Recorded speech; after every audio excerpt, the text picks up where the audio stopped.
Bueno, ¿alguien quiere comentar o preguntar algo? Sí. Aquí en Hebreos 7 nos hablan del sacerdocio de Melquisedec y en el versículo 3 nos dice que sin padre, sin madre, sin genealogía, que no tiene principio de días ni fin de vida, sino hecho semejante al Hijo de Dios. ¿A qué se refiere, Padre? O sea, ¿era huérfano o qué quiere decir con que sin padre, sin madre, sin genealogía? Porque es raro, siempre la Biblia nos habla de que la genealogía viene desde... Exacto. Aquí, eso es precisamente a lo que se refiere, que no conoces de dónde salió. Entonces no conoces a sus padres, es lo que se refiere, no tienes una genealogía como tal. Sí, porque fíjate que en la semana alguien me debatía eso de que 4 personas aquí en la tierra eran que no venían de madre. Tenemos a Adán, tenemos a Eva, hijo de Dios que no fue concebido, y me decían que también Melquisedec. Digo, sí. No, digo, yo creo que estás interpretando. No, es llevarlo claro, es llevarlo al extremo. Sí. Lo que pasa es que hay quienes dicen que Melquisedec es Jesús, pero no, pues la propia escritura te dice semejante. Exacto. Sí, simplemente de la nada sería nuestra expresión. O sea, viene de una guerra mundial, por así decirlo, Abraham, y de la nada, ¿no? Se topa con un cuate que, y como dice el propio autor de Hebreos, y sin duda el menor es bendecido por el mayor. ¿Y quién bendice a quién? Melquisedec bendice a Abraham. Y entonces, en los lomos de Abraham, que esto es un eufemismo,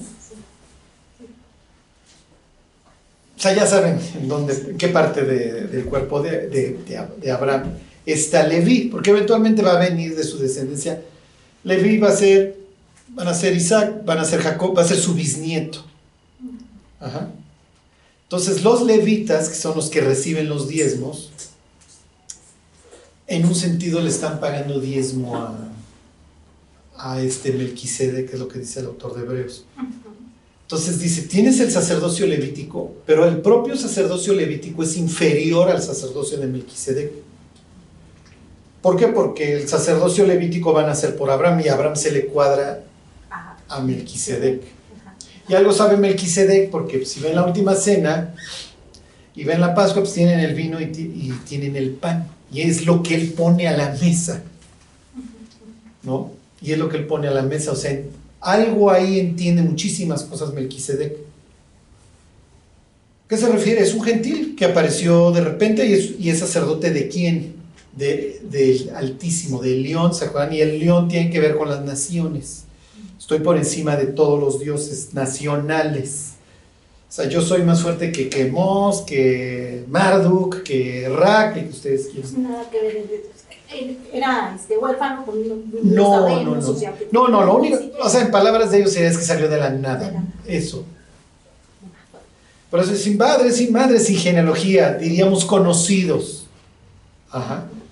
O sea, oye, era cananita, era morreo, era... Ajá. Dice, no te voy a decir, no te voy a aclarar, nada más te voy a decir que este cuate aparece de la nada, y Abraham lo reconoce como alguien importante. Ajá. Y el sacerdote, acuérdense que eso se dedica a unir a Dios con el ser humano. Y aunque Abraham es amigo de Dios, se lleva con él y lo conoce, oye, no, tú eres importante y yo te voy a dar el diezmo del botín. Bueno, ¿alguien más? ¿No? ¿Todos muy claros sus vidas para variar? Bueno, pues váyanse a Lucas. Vamos a terminar, bueno, no sé si hoy concluyamos, porque es una historia muy larga y muy interesante, la de Jesús en la sinagoga. Ok, Jesús, ya en el Evangelio de Marcos ya nos lo encontramos mucho en Capernaum, ¿ok?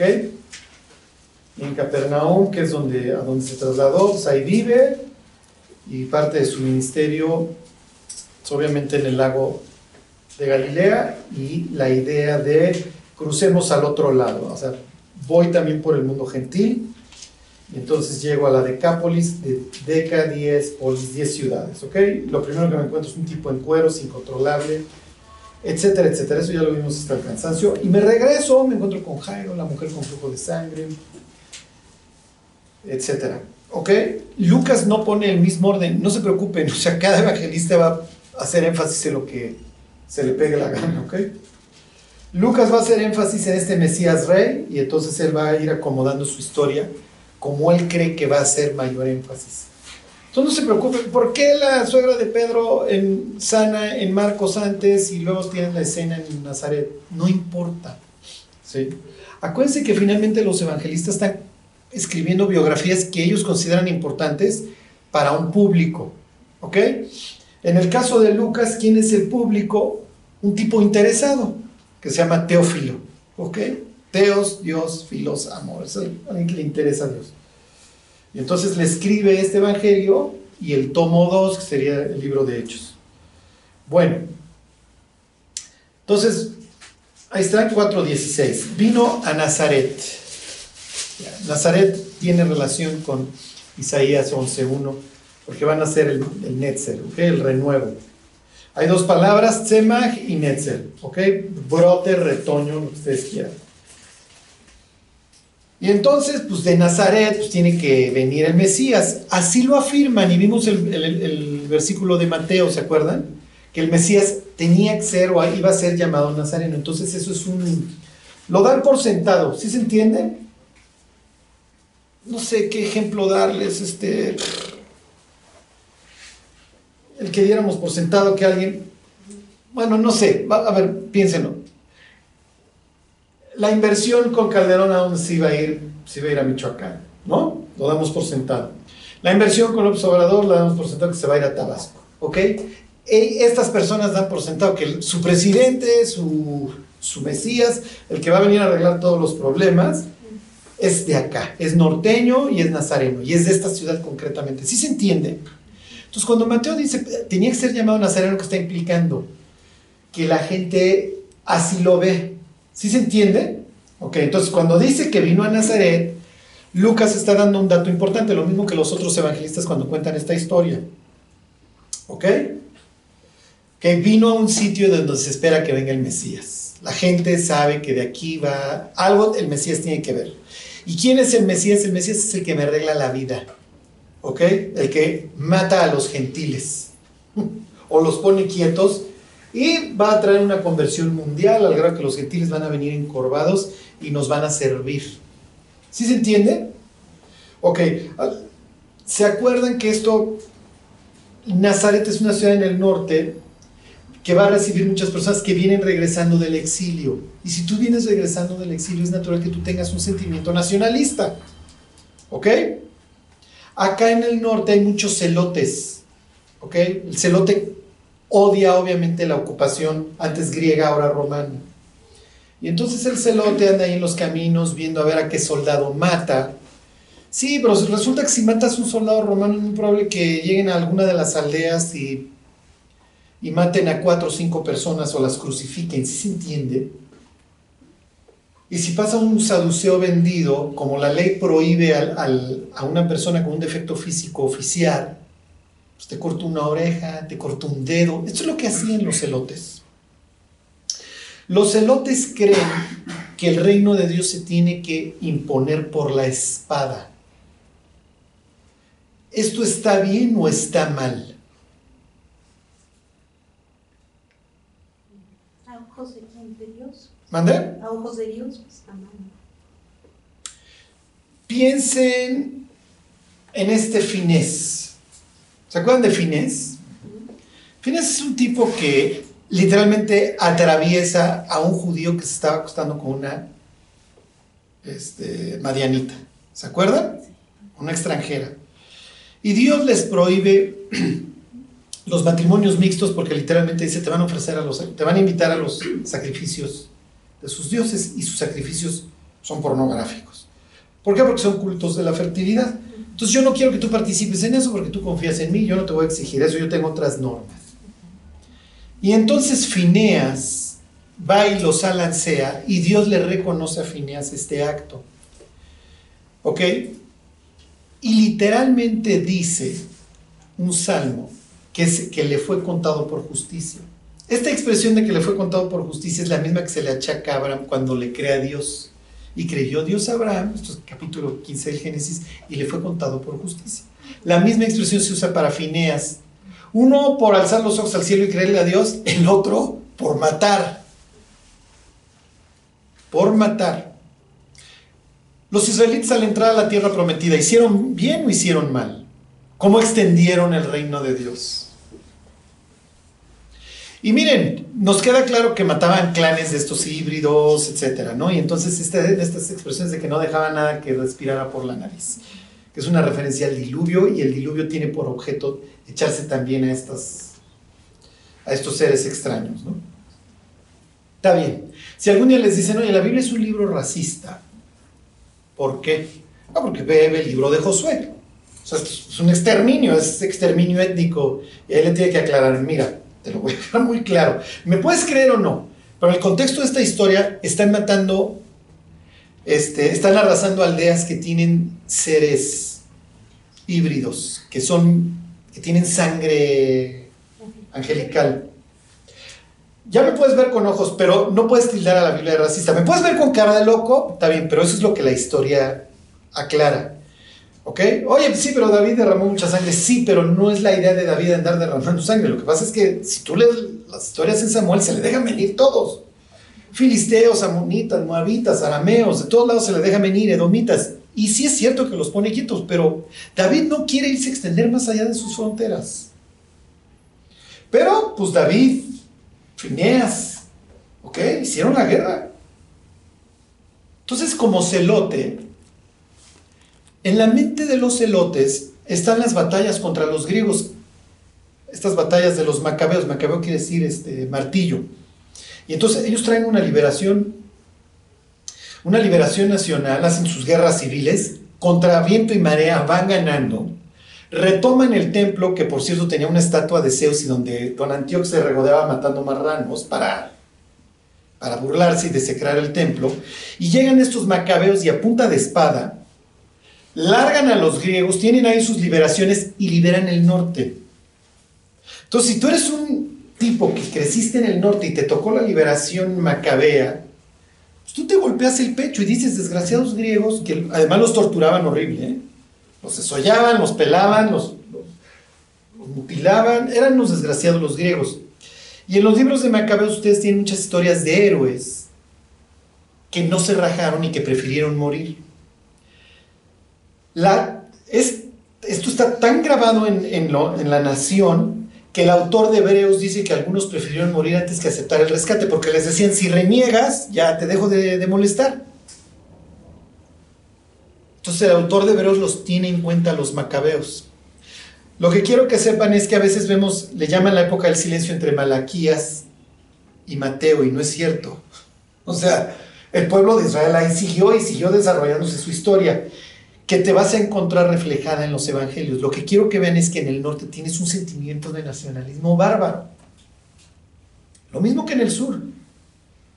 ¿Ok? Pero si tú eres de Nazaret y tú estás sufriendo, porque además por ahí pasa la vía maris, y obviamente esto implica aduana, y esto implica soldados romanos, implica crucifijos, y no me refiero de estos. O sea, me refiero el tío, el abuelo que murió ahí. Y obviamente la idea era traumar al pueblo, era traumarlo. Entonces había veces que crucificaban a una persona y le llevaban a los hijos para que lo viera ahí durante horas, al otro revolcarse. Entonces obviamente la siguiente generación nacía totalmente desquiciada. Entonces cuando tú lees pasajes como los que ahorita vamos a leer, como el que leímos hace 15 días, el de Isaías 11, en donde a los gentiles se los van a poner manotas, esto es música para tus oídos. Ajá. Esto es música para tus oídos. Finalmente el día de venganza va a llegar. Y lo que dice Isaías 61, va a venir el día de la venganza, porque nos maltrataron muy gacho. Y en esa idea de venganza, ¿qué creen que va a hacer Jesús con ese pasaje de venganza ahorita que se para a leerlo? No lo lee. ¡Ajá! O sea, cáeme bien. O sea, a veces le cargamos la mano a estos de Nazaret de que quisieron matar a Jesús. Pero si tú tuviste un tío que te obligaron a ver cómo se revolcaba en la cruz, o un papá, y de repente llega tu vecino de toda la vida, decir que él es el Mesías y que olvídate de la venganza.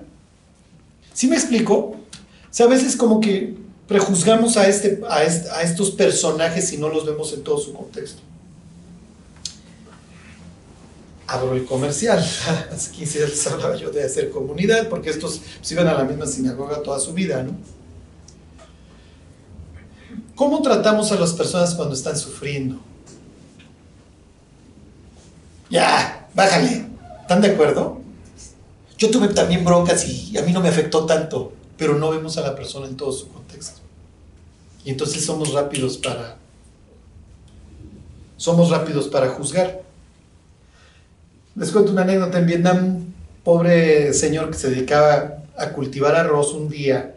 Pues imagínense el odio hacia los americanos de que me arrasaste, todas esas aldeas en donde iban rociando napalm, quemaban a las personas, etc. El señor un día cultivando arroz tiene a bien pisar una mina que habían dejado los gringos y se vuela una pierna. Y el tipo cae en depresión, es natural. Le ponen una prótesis, pero pues obviamente el muñón en las aguas donde cultivan el arroz pues, le duele y le duele y le duele, y el tipo ya no se puede dedicar a lo que hace de tanto dolor que tiene. Entonces va a su casa y lo único que hace es dedicarse a llorar. Y entonces un día va a pasar un médico y le platican la historia de este señor. Y entonces les dice, no, fíjate que le pasó esto a este cuate. Y entonces les dice el médico occidental, ¿cómo resolvería un médico occidental a un tipo en depresión? Pues, ¿qué hacen los médicos cuando estás deprimido? Pastilla. Ajá. Le dijo, pues le hubieran dado una pastilla, le hubieran dado un fármaco. Y entonces estos cuates le dicen, pues sí se lo dimos. Y entonces, ¿qué hicieron? Pues mira, fíjate que nos dedicamos a escucharlo durante muchos días. Y lo dejamos que llorara y que platicara y nos sentábamos con él. Hasta que un día todo el pueblo se puso de acuerdo y le compramos una vaca. Y entonces empezó a arar detrás de la vaca y entonces ya no se tenía que estar mojando y el dolor, la humedad y todo eso que le dolía a su muñón. Y el señor se le quitó la depresión y ahora es feliz arando con su vaca. Y le dice,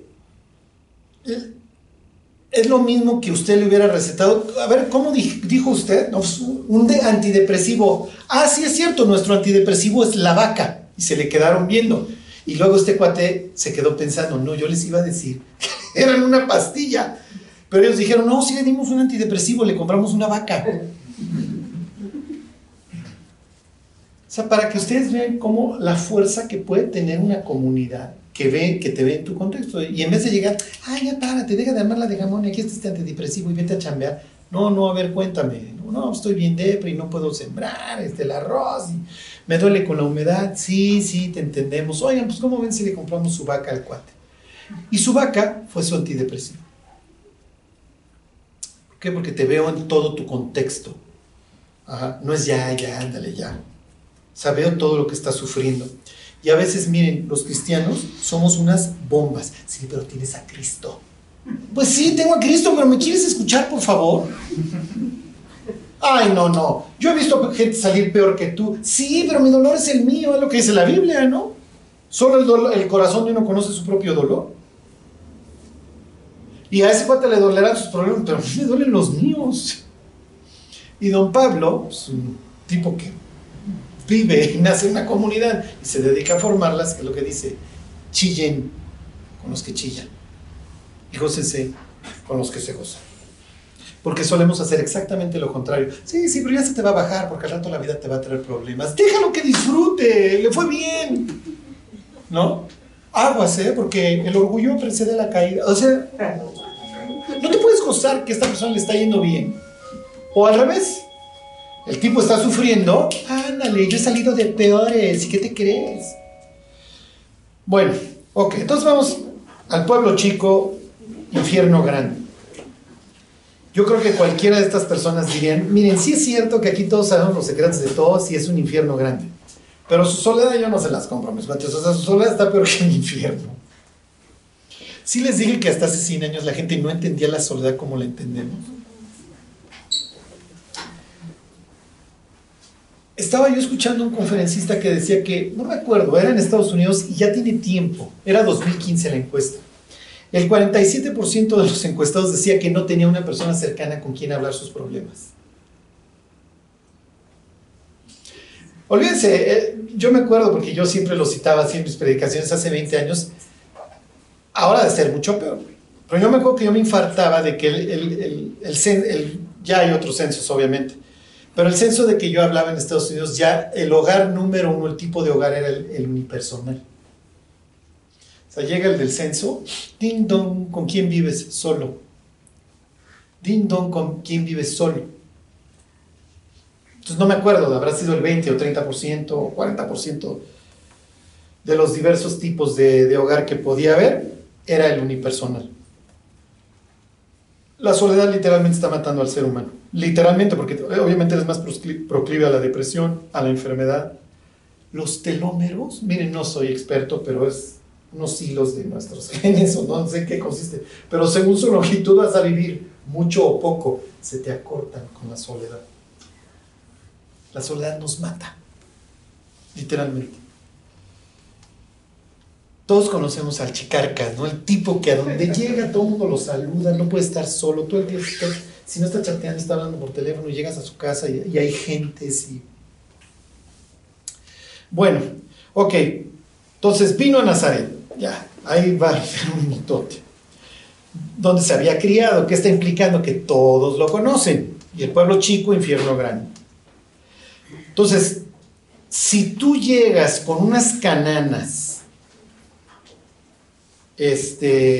una megametralleta a la sinagoga a decir que eres el Mesías, está bien, ya empezaste bien, empezamos bien. Y si ya en tu haber ya tienes muchos gentiles reventados o ya te reventaste una legión, bueno, olvídate. Si haces que caiga fuego del cielo para consumir a los adversarios, bueno, te recibimos, o sea, con bombo y platillo. Pero si tú, que vives con nosotros y te conocimos, y sí, siempre fuiste bastante extraño y bien portado, pero aquí conocemos a tu familia, conocemos a tu difunto padre, conocemos a la ramera del pueblo, discúlpeme, así la ven. ¿Ok? No estoy insultando a nadie. ¿Ok? ¿Por qué? Porque cualquier muchacha que llega a decir que la embarazó el Espíritu Santo, pues, sí me explicó, ¿saben? En su contexto, no, mija. Qué bueno que tú te la quieras creer, y habrá habido un 10% de personas que le habrán querido a María, el otro 90%, ¿sí me explicó? Oye, es que dice Isaías 7:14 que de la doncella o la virgen, como le quieran poner, que es un debate que hasta la fecha los paisas tienen. Digo, queda claro, ¿ok? Si le está hablando a Casi, a su mujer, pues nos queda claro que es algo milagroso, que Emmanuel, Dios con nosotros, va a venir de una doncella que no ha conocido varón. Pues sí lo dice, pero de aquí a que venga un pueblo bicicletero como tú y de José, no. ¿Ok? Entonces, de ninguna manera estoy diciendo que ella fuera así, pero es como la ven y así... Y así lo ven los salmos, ¿ok? Y así lo ven los fariseos. No decimos que tú eres hijo de fornicación. Ah, entonces ya hasta en el sur ya corrió mi... ¿Sí me explicó? Ya mi fama ya llegó hasta el sur. Entonces así ven a Jesús, literalmente como un bastardo. Le achacan hasta la fecha que fue producto de una violación de un soldado romano que se llamaba Pantera. Eso es la historia a la que los evangelios, como que somos muy románticos cuando los estudiamos, ¿no? Ay, vino a Nazaret y estos eran unos desgraciados con él. Jesús diría, no, miren, aquí hay una historia, y aquí hay muertos, y aquí ha habido ofendidos, y ofendidos en mal plan, o sea, de que les mataron al familiar, etc. Bueno, entonces todo el mundo lo conoce y su fama no es la de ser un gran celote. Entonces, de entrada, no te veo como un Mesías. Años más tarde va a haber una rebelión que se llama la rebelión de Bar Kokhba, en donde pues, es obviamente una rebelión militar, y entonces, pues sí, este tipo va a ser el Mesías porque es una rebelión militar, y nos vamos a quitar la bota. Díganme un ejemplo, ¿cómo representa la Biblia a las naciones? ¿Cómo las representaría Daniel? Exactamente, como animales, como bestias incontrolables. Entonces, si tú, Jesús, no representas ese domador que va a poner quieto a estas bestias infernales que son los gentiles, pues entonces no tienes nada que hacer como Mesías y no vienes a resolverme la vida. O no, así vemos a Dios. ¿Por qué tengo problemas, Dios? Tú eres Dios. No estás cumpliendo con tu parte. Bueno, versículo 16, se lo sigo leyendo. Y en el día de reposo entró en la sinagoga, conforme era su costumbre. Nos queda claro que, pues, como cualquier otra persona de la zona, a la sinagoga que te toca, a esa vas los sábados. ¿Ok? Entonces, tiene un judío normal. Tan normal que cuando lo va a entregar Judas, tiene que identificarlo. ¿Ok? Si no, no van a saber quién es. Dice, y se levantó a leer. ¿Se acuerdan que aquí caben dos posibilidades? Ya tienes establecido qué se lee cada sábado y quién lo lee. O se elige ese día que van a leer. ¿Ok? Si ya era cada sábado y a Jesús sabía que en 12 meses o en 24 meses me toca Isaías 61, ahí sí dices, oye, si ya lo tienes calculado desde hace tanto tiempo, aquí ahí tienes una coincidencia muy difícil de que fuera casualidad. Bueno, versículo 17, y se le dio el libro del profeta Isaías. Bueno, por lo menos ya sabemos que le va a tocar un libro que tiene que ver con Nazaret, porque es precisamente Isaías en donde se habla de que van a ser el Netzer, ¿sí se entiende? De donde nace esta asociación entre Nazaret y el Mesías. Ok, habiendo abierto el libro, halló el lugar en donde estaba escrito. O él lo buscó o le dijeron, oye, a ver, búscate 61, que es lo que hoy toca. Ok, está bien. ¿Qué va a leer? Isaías 61. El Espíritu del Señor está sobre mí, por cuanto me ha ungido para dar buenas nuevas a los pobres. Que ahorita vamos al original. Me ha enviado a sanar a los quebrantados de corazón, a pregonar libertad a los cautivos. Esto está muy bonito. Y darle vista a los ciegos. Ok, qué felicidad, qué padre. Lo más probable, esto no coincide, ahorita lo vamos a ver con Isaías 61 del texto hebreo. Entonces, lo más probable es que está citando la Septuaginta. Cáeme bien. La Septuaginta, ¿se acuerdan? Es el texto que usarías para hablar con los gentiles griegos porque es una traducción al griego. ¿Sí se entiende? Por lo menos Lucas no está usando el texto hebreo. Entonces, más recalcitrante, ¿sí se entiende?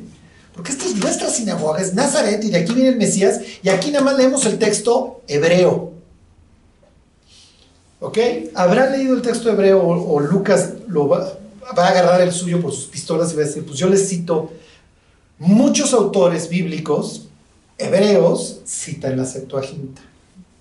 ¿Ok? ¿Por qué? Porque si te estoy hablando a ti, gentil, pues te voy a hablar con la traducción al griego que circula, porque no sabes hebreo.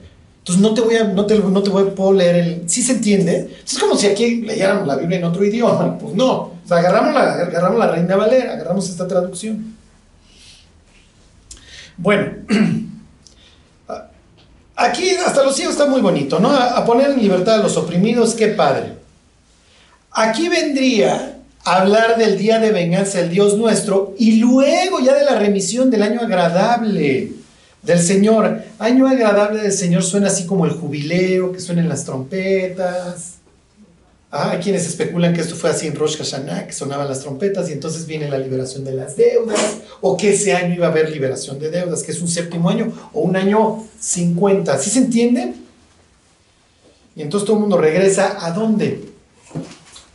Cuando viene el año del jubileo, todo el mundo regresa ¿a dónde? A su tierra. A su tierra. Y entonces pues el Mesías pues, tiene que venir a su tierra. ¿Y cuál es tu tierra, Mesías? Pues es Nazaret. Entonces, en el año del jubileo, el Mesías debería de andar por acá, porque el Mesías tiene que venir a su tierra, ¿no? Sí, además, ¿esto qué implica? Que los romanos pues me cobran unos impuestotes o ya me quitaron mi tierra, y entonces cuando venga el Mesías en el año agradable, yo ya regreso a mi tierra. Y mi tierra va a ser fértil y todos vamos a vivir debajo de nuestra vid y debajo de nuestra higuera, porque es lo que dice la Biblia. Vid del vino, y entonces hay abundancia, hay riqueza. ¿Se acuerdan? El vino se asocia con la riqueza. Ok. Versículo 20. Y enrollando el libro lo dio al ministro y se sentó a los ojos de todos en la sinagoga. Y los ojos de todos en la sinagoga estaban fijos en él. ¿Por qué están fijos? porque se saltó la parte de la venganza, que es la que yo más disfruto. A ver, yo soy fan de los Pumas, ¿sí? Y entonces imagínense que estás ahí frente a los americanistas diciendo todos los campeonatos que ha ganado Pumas, pero no cites el 89-90, que es cuando le ganamos al América el campeonato, y entonces yo me voy a enchilar. Y nomás hablas del 5-1 y el 3-0 y que somos sus clientes y que nos ponen manotas todas las veces. Oye, sí, pero todavía Adrián Chávez se acuerda del gran tiro del Tuca Ferretti y tú lo omites. Es la parte más padre de la historia de los Pumas de los últimos 40 años. O cuando le ganamos al Real Madrid allá, y tú no me necesitas que el Barcelona nos ganó 5-0, ya ni me acuerdo. El Abaco me dejó de funcionar en el 3. Entonces, qué padre, hoy toca pasaje, ¿qué? Mesiánico. Y estamos en Nazaret. Algún día el Mesías se va a parar en esta sinagoga y nos va a liberar. Y entonces llega Jesús, el Espíritu del Señor está sobre mí, porque me ungió el Señor y me envió a predicar buenas nuevas a los abatidos, a vendar a los quebrantados de corazón, a publicar libertad a los cautivos y a los... Ahorita lo leemos, ¿no? A decirle a todos los enlutados que ya no van a estar en luto, bla, bla, bla. Ahí viene la mejor parte. Y el día de venganza del Dios nuestro, y el Señor no lo lee. Tan, tan. Y va y se sienta. Y entonces todo el mundo, oye Jesús, pues qué onda. Pues te saltas la mejor parte. Hoy se ha cumplido esta escritura delante de ustedes. O sea, yo soy el Mesías. Ya llegué. Ok, cuéntanos una de vaqueros. Y hay de que hubieran entrado, que hubieran acompañado a los discípulos a la sinagoga. O sea, tienes en las alineaciones a Mateo. Si yo soy nazareno, por naturaleza odio a Mateo. ¿Sí me explicó? Y pues, sí conozco a Juan y a Jacobo, qué padre.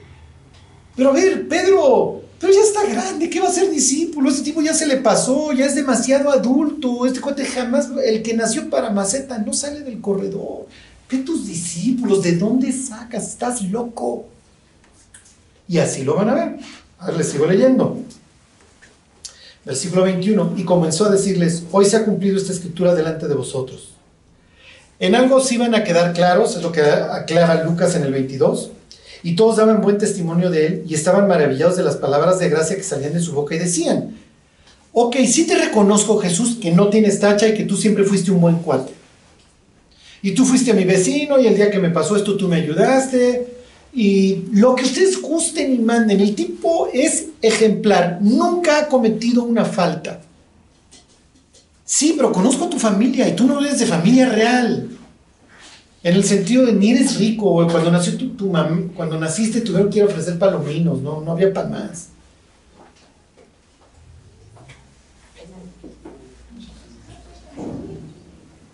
Se los sigo leyendo. Bueno, se los vuelvo a leer, el 22. Y todos daban buen testimonio de él y estaban maravillados de las palabras de gracia que salían de su boca y decían: ¿no es este el hijo de José? Él les dijo: sin duda me diréis este refrán. Bueno, ya les quedó claro que su familia no era así la candidata a la mesiánica, ¿no? Él les dijo: sin duda me diréis este refrán: médico, cúrate a ti mismo. De tantas cosas que hemos oído que se han hecho en Capernaum, haz también aquí en tu tierra. ¿Qué es lo que Jesús les está reclamando? A ver, mi cuate, pues tú eres el candil de la calle y la oscuridad de la casa. Si en otros lugares ya hiciste un chorro de milagros, pues hazlos aquí. Y Jesús les va a decir: pues sí, miren, si yo los pudiera hacer, pero adivinen qué. El que se acerca a Dios tiene que creer que Él hay, que es galardonador de los que se acercan. Si tú quieres que yo haga algo por ti, ¿qué crees? Vas a tener que creer que yo tengo la capacidad de hacerlo. Y como tú me conoces y me conoces desde chico, es prácticamente imposible que tú vayas a creer que yo soy esa persona adecuada. Cuando vino el leproso, pobre cuate, pues sí, pero yo estoy terminando de dar un gran discurso en el monte. ¿Y dónde vive Dios? Dios vive en un monte. Entonces esta expresión de que viendo a la multitud subió al monte es que está invitando al pueblo como si fuera ¿quién? Moisés, exactamente. El leproso sí te veía toda la gente y cómo los traías babeando y wow. Entonces, si quieres, puedes limpiarme, sé limpio. ¿Por qué? Porque algo eres. yo no sé quién seas, pero algo eres un profeta y entonces tú tienes la capacidad para limpiarme. Porque hay profetas que en la antigüedad limpiaron la lepra, ¿como quién?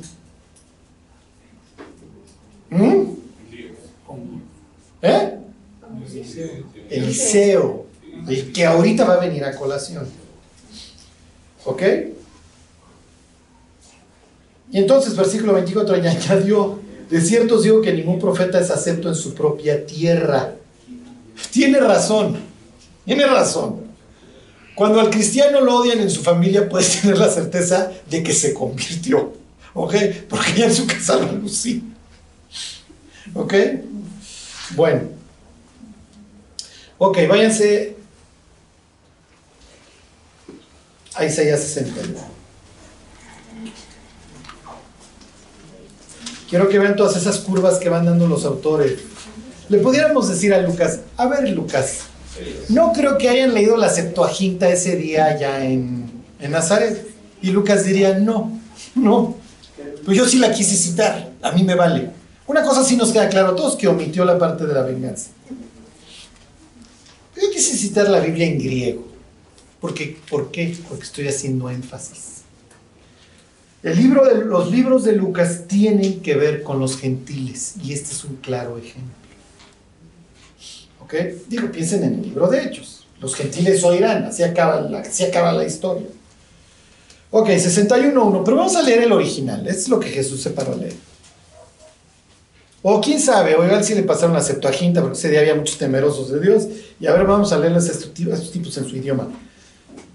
Como sea, este es el original. A ver, 61.1. Dice: el Espíritu de Jehová, el Señor, está sobre mí, porque me ungió Jehová. La palabra es Mesías.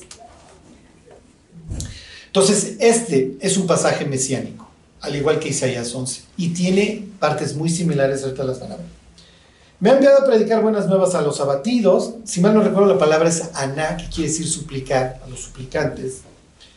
A vendar a los quebrantados de corazón, a publicar libertad a los cautivos y a los presos, apertura de la cárcel. Qué bonito, eso está muy romántico, ¿no?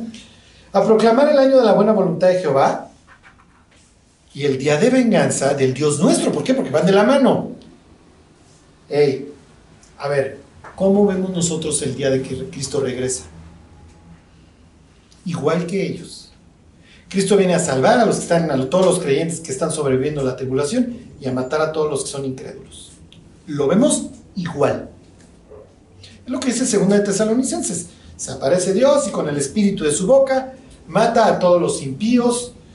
¿Por qué? Porque se gozaron en la mentira y no quisieron la verdad. Tan. Es lo mismo, ¿eh? Lo que nosotros entendemos Apocalipsis, ellos entienden esto.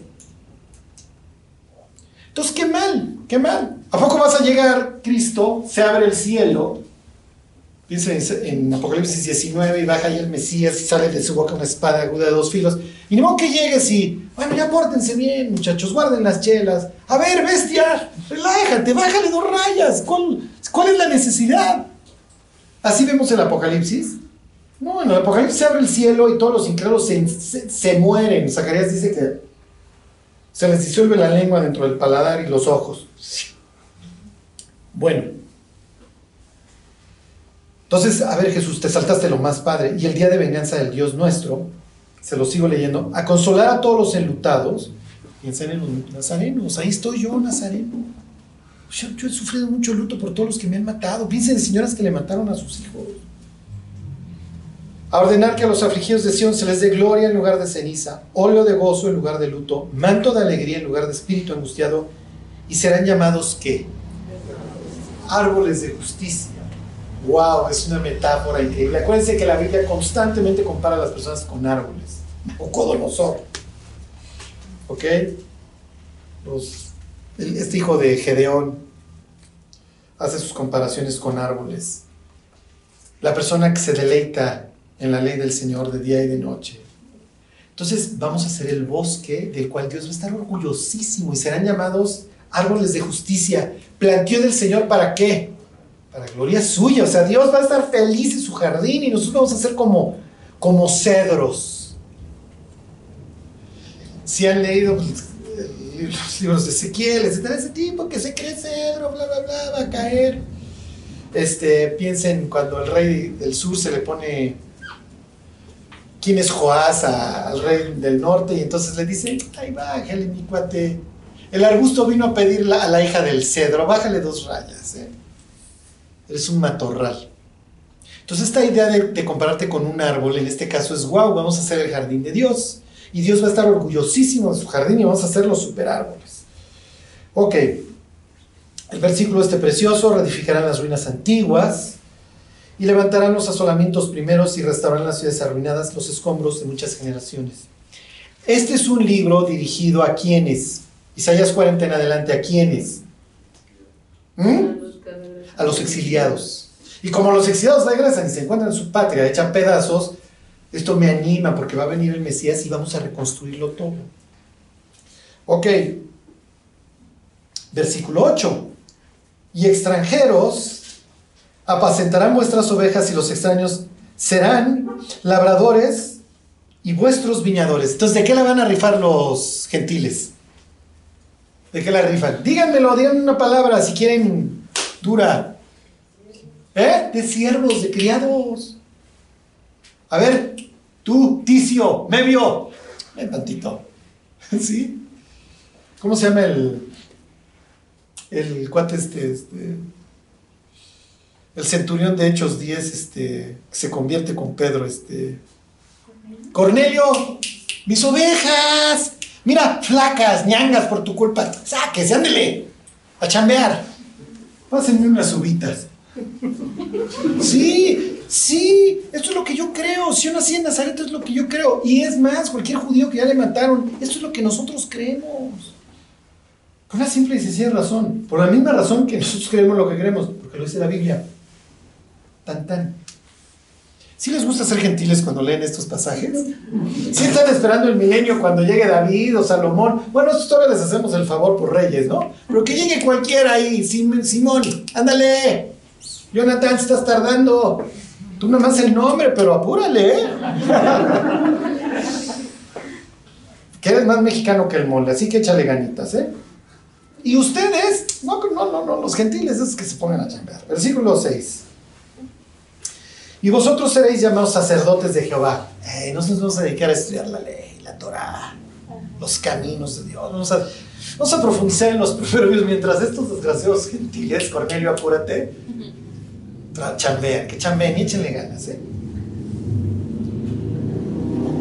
Dice, ministros de nuestro Dios seréis llamados, comeréis las riquezas de las naciones. Apúrense, muchachos, traigan de acá el pan y de acá las uvas, y los persas que traigan el humus, o yo no sé qué comían esos cuates, y los africanos que se apuren con, no sé qué vayan a traer, carne, lo que ustedes quieran, pero que se apuren. Comeréis las riquezas de las naciones, y con su gloria seréis sublimes. En lugar de vuestra doble confusión y de vuestra deshonra, os alabarán en sus heredades, por lo cual en sus tierras poseerán doble honra y tendrán perpetuo gozo. O sea, yo soy el hacendado, mi cuate, y tú échale ganas. Versículo 8: porque yo, Jehová, soy amante del derecho, aborrecedor del latrocinio. Para holocausto, ya no va a haber que andar robando para ofrecerle a Dios. Por tanto, afirmaré en verdad su obra y haré con ellos pacto perpetuo. Y la descendencia de ellos será conocida entre las naciones, pues claro, somos nosotros los jefes, ustedes ya no. Y sus renuevos, otra vez este tema de los renuevos, en medio de los pueblos, todos los que los vieren reconocerán que son linaje bendito, no son, ¿qué? Chusma. Es una reversión del status quo para cualquier nazareno. Hoy yo sufro a manos de los romanos, el día de mañana yo no voy a hacer gandalla, pero esto es lo que dice la Biblia, va a haber una reversión. Y en lugar de mi doble confusión, tú a chambear. Y tú me traes la comida, porque yo voy a vivir de la gloria de las naciones, y me traes el manto de púrpura y el manto de seda, que hoy tú me estás quitando. Versículo 10: en gran manera me gozaré en Jehová, mi alma se alegrará en mi Dios, porque me vistió con vestiduras de salvación. ¿Cómo se llama Jesús? Es la misma palabra. Me rodeó de manto de justicia, como a novio me atavió, y como a novia adornada con sus joyas. Porque como la tierra produce, nuevamente esta idea de renuevo, y pues obviamente Nazaret viene a la mente. Aquí, si mal no recuerdo, no es Netzer, es Semach, pero bueno, es la misma idea. Y como el huerto hace brotar su semilla, Así Jehová el Señor hará brotar justicia y alabanza delante de quién. Fíjense la cantidad de veces que habla de naciones, de pueblos, etcétera, etcétera, etcétera. Y tú, Jesús, llegas y dices que eres el bueno y quiero ver con qué elementos vas a ir a vencer a los gentiles. En este mismo evangelio, Jesús les dice a los discípulos, oigan, cuando les faltó algo, cuando los mandé sin nada, ¿les faltó? No, pues nada, está bien. Entonces ahora el que no tiene alforja, cómprese una, y el que no tenga espada, que compre una. Y entonces, ¿qué hace el brutito de Pedro? Aquí hay una, ¿y qué le dice Jesús? Basta. Hay predicadores americanos que toman ese pasaje para justificar los bombardeos. Y dicen, no, a ver, no te equivoques, mi cuate. Están yendo por el opio, están yendo por el petróleo, están manteniendo su moneda. No están llevando el evangelio a punta de bombazos. Sí, pero es que la Biblia dice que el que no tenía espada que la comprara. Se llama, ¿cómo se llama eso? Sarcasmo. Y la Biblia lo tiene desde el capítulo 3, versículo 1 del Génesis. Y la serpiente era más astuta que ¿quiénes? ¿Que quién? Que todos los animales. ¿Qué le está diciendo Dios al diablo? No lo baja de animal. Muchas obras buenas he hecho entre ustedes. ¿Por cuál me están apedreando? Está siendo sarcástico. Pero arrancamos las historias de su contexto. Entonces, la historia en la sinagoga deja en claro que nadie ve a Jesús como un celote y que Jesús no va a traer el reino de Dios a través de la espada. No sirve. Tú no le puedes poner una 45 en la sien a una persona y decirle, ¿verdad que eres cristiano? Pues, ¿qué te va a decir? Te va a decir, o budista o lo que en este instante me pidas que sea, mi cuate. Es ridículo cómo arrancamos así de su contexto las historias y les damos unas interpretaciones. O sea, no me imagino así a los discípulos y a Jesús escuchando a estos predicadores diciendo, vamos a orar porque las bombas caigan donde tienen que caer. Sí, porque el blanco no dice, el dron no está apuntándole a tu techo, ¿verdad? Ahí sí los mexicanos sí estaremos, Señor, por favor, si puede ser en Conérico, ten las coordenadas, tal vez ya no vemos lo duro, sino lo tupido, Señor. Es ridículo, claro. Todos los imperios toman a sus divinidades y las emplean para sus masacres. Los gringos en ese sentido no son distintos. Bueno. Ok, lo que quiero que vean que este es el ánimo nacional. Y de repente tú llegas y te avientas. Bueno, cuando no se puede poner peor, ¿por qué no hablamos de los gentiles? Claro, Jesús. ¿Por qué no hablamos de los gentiles? ¿Por qué no nos cuentas otra historia? ¿Se acuerdan? Y hasta la fecha sí es que la liturgia o el orden del día era la ley, luego algo que le llaman la Haftará, que es la añadidura, que puede ser los profetas, en este caso fue Isaías 61, y luego un breve discurso. Se llama Derashá. Es Torah, esto no viene en su examen en el Tribunal de Cristo, pero bueno, nomás por su breviario cultural, Torah, Haftará, Derashá. Derashá es una breve explicación que no dura mucho tiempo. Y Jesús se le quedan viendo y dice, bueno muchachos, pues si quieren una explicación, ahí les va. Cáeme bien, qué padre que me vayas a contar la historia que sigue, Jesús. A ver, regrésese a la historia.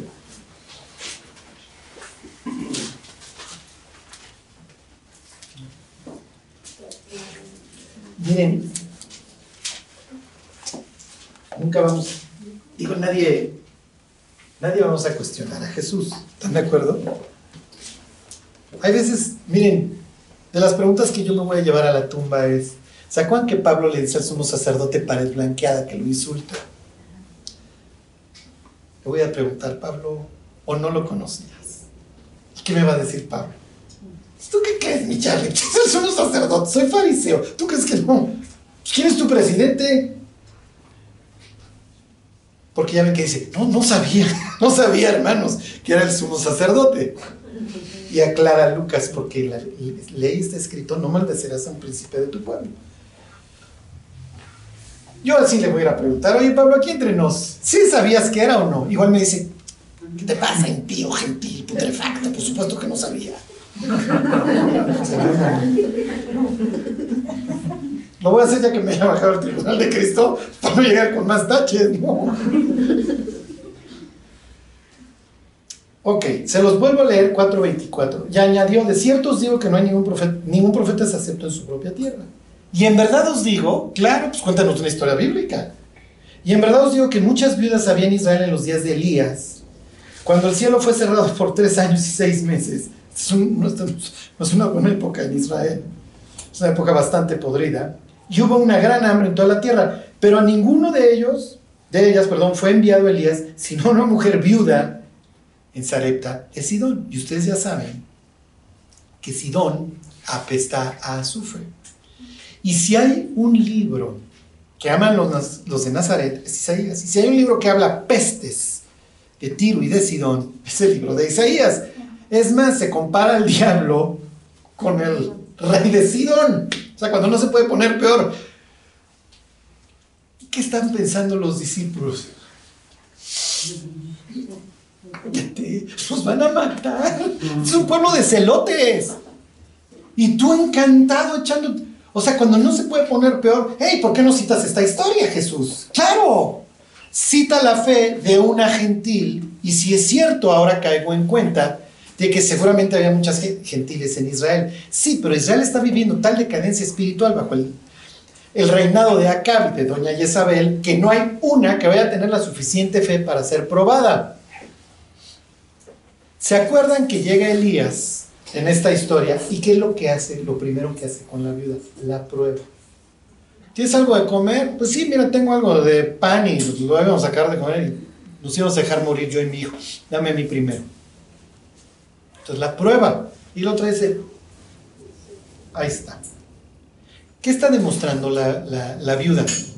Una fe increíble, porque, oye, a ver, yo y mi hijo nos vamos a morir. Dame, ni modo que te dé lo último que nos va a mantener con vida. Pues sí, dámelo a mí. ¿Y sabían que era profeta? Lo más probable es que, claro, llega un cuate extraño, ¿no? Acuérdense que trae su manto. Nos queda claro que trae su manto porque se lo va a pedir Eliseo. Entonces se viene con su uniforme israelita, ¿no? Y su uniforme de profeta. O sea, caray, este es profeta de estos. Sí, pero además, ¿qué fe tiene la señora que espiritualmente están peor?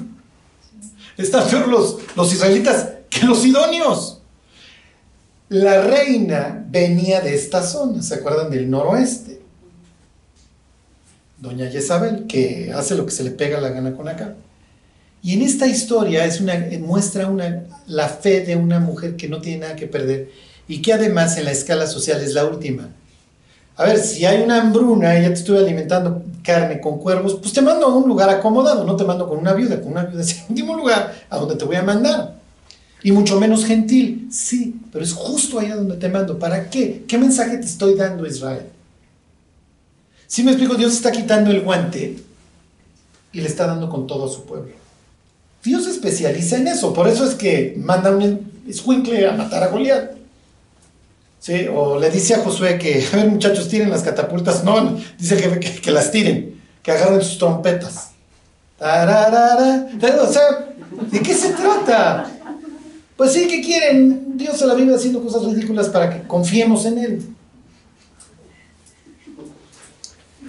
Ok, imagínense la cara de estas personas. Sí es cierto. A ver, miren, ¿ustedes quieren que yo haga milagritos para que ustedes crean en mí? Sí, pero no hay profeta con honra en su propia tierra. Les pongo un ejemplo. ¿Quién iba a recibir a Elías si todo el mundo lo anda buscando para matarlo? Y además le achacan a él el problema de la sequía. No acaba. Porque fue el desgraciado Elías el que cerró el cielo. Y entonces cuando se encuentra el siervo de Acab, le dicen, no ha habido reino, y yo he hecho jurar a reyes que no te tienen escondido, maestro. Entonces, si le digo al jefe que te vi, y tú no te apareces, a mí es al que va a matar. No te preocupes, yo te respaldo, mi cuate, dile a Acab que lo veo. Y entonces cuando Acab lo ve, ¿eres tú el que turbas a Israel? Porque eso es lo que la gente cree, que el desgraciado Elías es el que cerró. Entonces, el traer esta historia a colación con todo lo que la historia implica es un insulto, si así lo quieren ver, en buen plan, o una exhortada bien fea a los nazarenos de, a ver, bájenle 2 rayas. Y sí, efectivamente yo soy el Mesías, pero yo no se los puedo probar por una simple y sencilla razón que ustedes necesitan tener fe. Y como ustedes no creen en mí, pues yo no puedo hacer nada por ustedes, tan.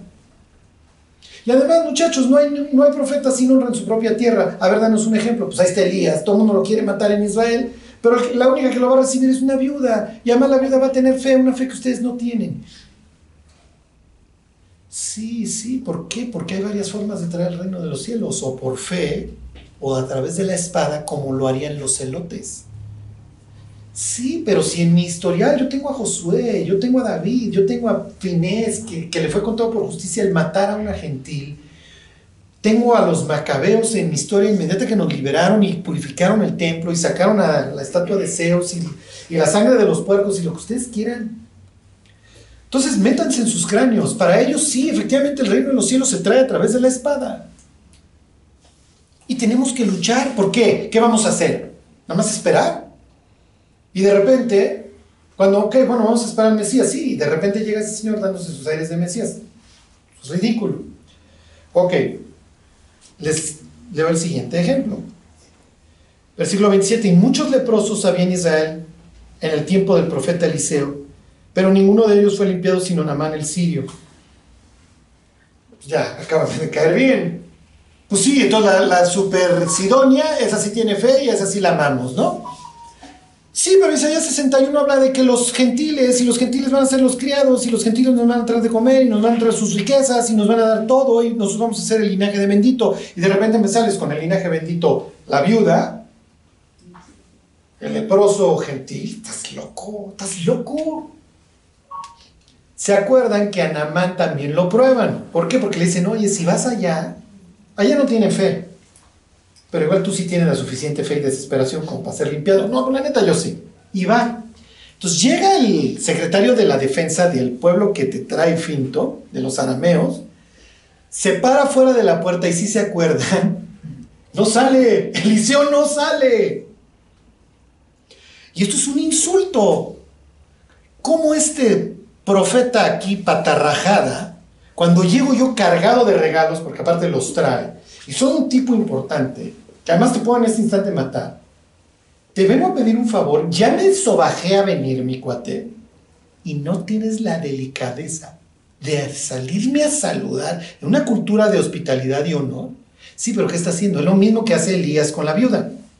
Lo está probando. ¿Sabes qué? Vamos, ya.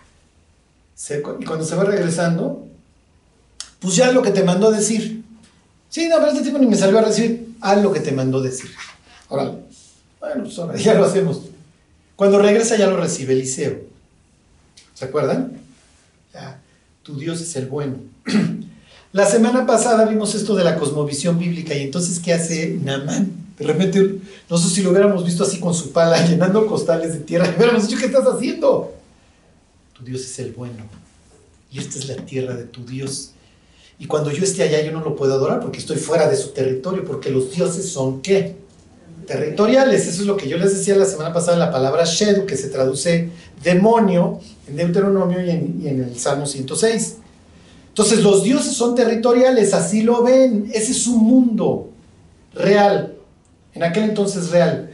El discurso empieza a cambiar en Isaías 40, pero eso ya es harina de otro costal. El caso es que tu Dios es el bueno. Entonces, ¿qué es lo que voy a ir a hacer allá? Una mini embajada. ¿Qué es lo que llegó a hacer Naamán? Vierto la tierra en una maceta o donde lo haya hecho, en un jardincito, y entonces me meto aquí, y aquí yo le pido a Dios, al Dios de Israel, porque me traje un pedazo de su tierra. ¿Sí se entiende? Es una embajada. Para efectos prácticos, aquí reina su lengua. Les pongo otro ejemplo. Cuando me largan a Ezequiel a Babilonia y está junto al río Quebar, no, pues yo ya estoy olvidado de la mano de Dios. ¿Qué sucede? Que llega el trono de Dios a visitarlo. ¿Se acuerdan? Con los querubines, la expansión y todo el kit completo, como diciéndole, no te preocupes, Ezequiel, yo soy el Dios de todo el mundo. Bueno, sana Naamán. Y tenemos estos dos grandes ejemplos. ¿Cómo se lo tomaron los nazarenos? No, si tienes razón, Jesús, qué fe de aquellos gentiles, ¿no? Borra todo lo que dice Isaías 61 y lo que dice Isaías 11, que habla pestes de los gentiles. Borrémoslo. Y el día de venganza, qué bueno que te lo saltaste. Seamos felices con Naamán. Es más, vamos a invitar a unos soldados romanos aquí a la sinagoga la próxima semana. ¿En qué acaba la historia? Versículo 28, al oír estas cosas, todos en la sinagoga se llenaron de ira y levantándose le echaron fuera de la ciudad y le llevaron hasta la cumbre del monte sobre el cual estaba edificada la ciudad de ellos. Natural que si el Mesías va a llegar, pues se va a presentar en el monte. Para despeñarle, esta era la idea, los aventaban y luego les echaban de piedras, mas él pasó por en medio de ellos y se fue. Qué horrible que, a ver, te tenemos atrapado y tengas que utilizar tus poderes, o lo que ustedes quieran, para irte. Entonces, pues igual y si era. Igual y si nos tenemos que tomar la medicina que es bien amarga. ¿Y cuál es la medicina? Pues la misma que se tomó la viuda, la misma que se tomó Naamán. ¿Qué crees? Dios es el Dios de toda carne. Es el Elión. Y hoy no lo entiendo. Yo no entiendo por qué esta persona es el Mesías. Piensen meses más tarde Jesús en la cruz. Nada que ver. ¿Hasta cuándo? Hasta que Jesús resucita. Y ahí sí el cristianismo vive o muere si Jesús resucitó. ¿Cuál es la conclusión, Charlie? ¿Por qué Jesús no los liberó? Porque finalmente Jesús tenía que liberar a los nazarenos y al resto de la humanidad de lo que ha destruido nuestra vida, que es el pecado. Finalmente, el pecado destruye la vida de las personas. Y les termino con esto. No hay forma de que una persona se arregle, a menos de que se arrepienta. Y ese es finalmente el mensaje que Jesús les está dejando aquí a estos pobres. No importa, a veces pensamos en que es que Charlie se murió un cuate y nunca le hizo daño a nadie y era buena onda. Y diría Dios, sí, pero si ha vivido 500 años, ¿sí me explico? Como la corrupción va en aumento, eventualmente va a acabar siendo brutal, porque la maldad va en aumento en el ser humano. Entonces, si no lo contengo, por eso, miren, hay veces que mueren gentes impías y dices, en algún momento tenía que acabar, en algún momento tenía que dejar de hacer daño, ya. Entonces la muerte, en un sentido, es una oportunidad de que los de alrededor que están sufriendo a manos del impío dejen de sufrir, de que el impío deje de hacer daño, pero en el caso del cristiano, de liberarse de esta carne podrida y ya lograr la perfección. La muerte es un favor que Dios nos hace, literalmente. ¿Por qué? Porque Dios diría, te pudiera yo dejar así podrido como estás, y a ver quién te aguanta. Pues si te has arrepentido, lo único que va a provocar tu eventual muerte es que te vuelvas perfecto. Y que ahora sí puedas vivir una eternidad satisfecho. Hasta entonces vamos a vivir en unas luchas horribles. Bueno, pues vamos a orar y nos vamos. Dios, te agradecemos por la Escritura, Dios, por tu Hijo, Dios, que enviaste a morir por nosotros. No había nada más grande que dar, Señor. Ayúdanos, Dios, ahora a seguir en sus pisadas, a poner los ojos en el autor y consumador de nuestra fe, Dios, y por favor, Dios, que no quitemos los ojos de ahí. Te queremos pedir, Dios, que pues no perdamos de vista todo, Dios, lo que tú nos has dado, que te agradezcamos también por lo que no nos has dado y que nos des un corazón dispuesto a seguirte. Te lo pedimos por Jesús. Amén.